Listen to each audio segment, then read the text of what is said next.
By বাতাসওয়ালারা বাদ দিয়ে এখন যেটা পায়খানা করে ওটার মাথার উপর নিয়ে নাচলাম। সাবধান হয়ে যান মুসলমান। আকার ইঙ্গিতে বললাম, পুরা বললাম না, যারা বোঝার তারা বুঝে নেবেন।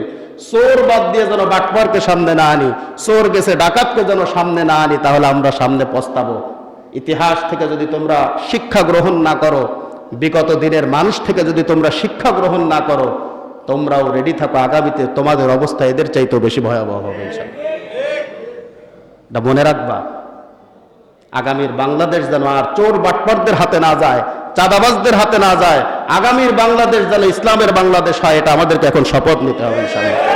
আগামীতে যারা ঐক্যের কথা বলবে না, যে সমস্ত আলেমরাও বিভক্তির কথা বলবে, তাদেরকে কথা বলতে দেওয়া হবে না। কথা আগামীতে তারাই বলবে যারা ঐক্যের কথা বলবে, যারা ঐক্যের পথে থাকবে ইনশাআল্লাহ।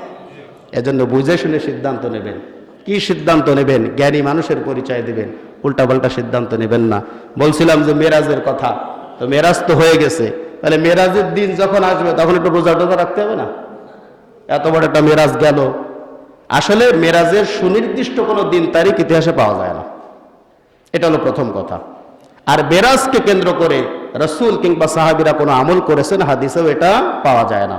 তো কাজেই মেরাজ আমরা আলোচনা করব, এটা আমরা মনে প্রাণে বিশ্বাস করব, কিন্তু মেরাজকে কেন্দ্র করে কোনো অনুষ্ঠান ইসলামে এটা করা হয় নাই, কোনো রোজা অথবা কোনো ইবাদত এটা ইসলামী বিধান দেওয়া হয় নাই।